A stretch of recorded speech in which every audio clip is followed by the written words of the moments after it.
Hey guys, today we're going to do a couple of things. First, we're just going to really quick go over what some of y'all found with these Hammurabi's code ABC questions. We'll do that really quick. And then what I'm going to set you all up for here is what I mentioned in this last slide, which is we're going to create 10 true false questions about the information from this unit, which I'm going to discuss in more detail. We've kind of done stuff like this before where we've created a few questions and then we put them all together and make some kind of a quiz out of them. So this is a shorter unit, so we're going to do this again with true false, but I'm going to get into that here in a little bit. But just know that this first part, we're just going to talk about the Hammurabi code stuff, and then I'm going to kind of set you up for making these true false questions. Okay, so let's get back to this thing, and then I can put it in present mode really fast. And just to go through this code again, if you guys remember, I said that this guy Hammurabi created this law code because he wanted people to pay attention to the actual laws and stop breaking them and causing all kinds of trouble. So he made them pretty harsh and pretty serious. Now, the reality is that they probably were not necessarily crimes that were being committed quite often, but realistically, it was more to scare people off. Okay, so if you look at this first one, we said that anybody that brings an accusation against somebody better be able to prove it, or they better not just be lying. And a lot of you all said for the negatives and positives, like one negative is obviously if you lie about somebody, or if you just kind of, hopefully, we're going to try to figure out how to prove them guilty, but you just couldn't. Like maybe they were guilty, but you couldn't find enough evidence that you would still be put to death, which is obviously a pretty huge negative. One positive that a lot of you all said is obviously that it would prevent people from lying about others, which is true. And obviously, it scared them into kind of following the law because they didn't want that to happen to them. So there's a couple different ways to take that one.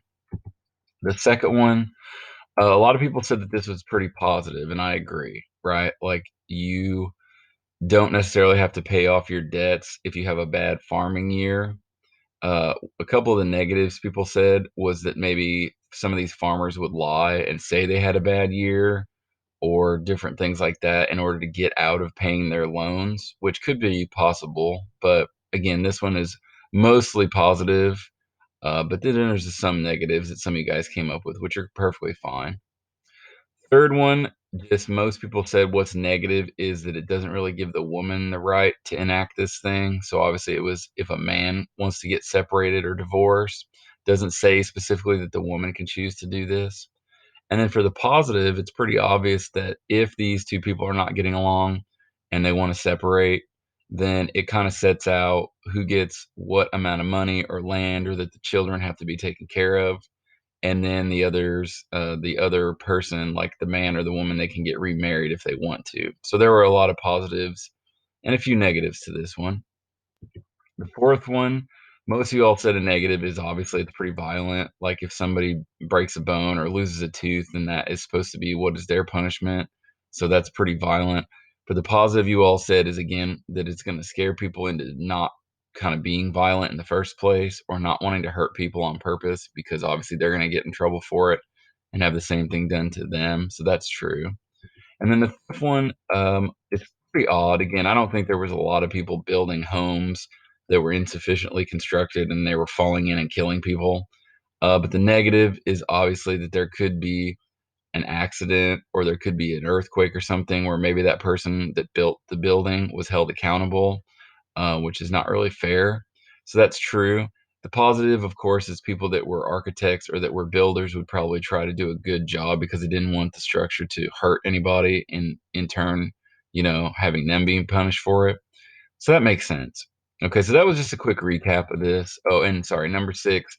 A lot of you all said the negatives were kind of hard to come by.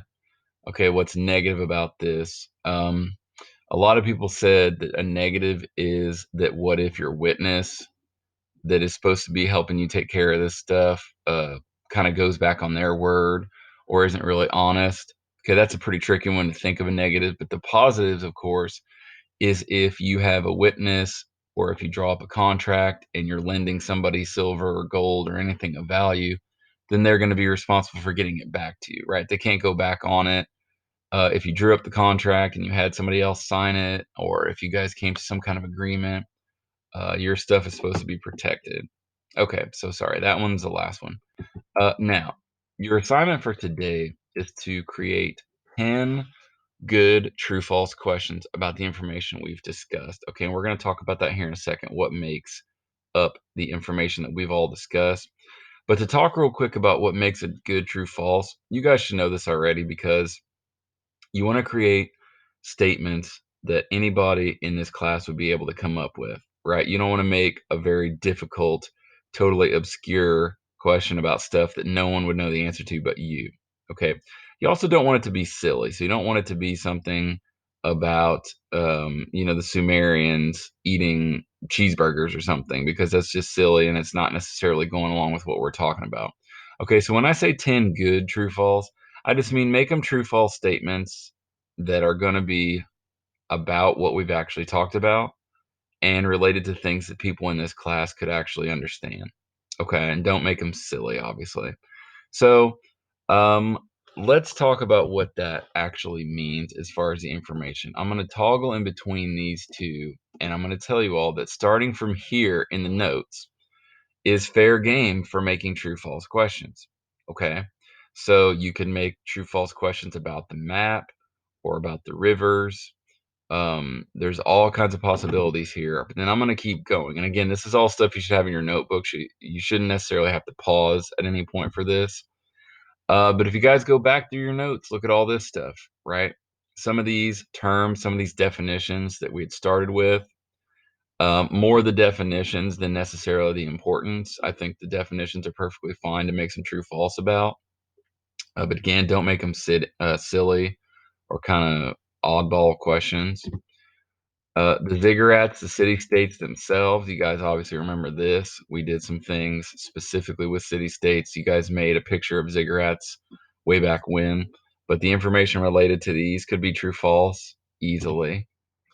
Some of the stuff about Sumerian writing, obviously, you don't want them to try to write anything in Sumerian, but anything that you guys could see from this or use from this could be true false. Okay, you could make a true false like true false. The Sumerians started with writing and then they eventually used pictures, right? That's almost like a backwards statement, so that would be false.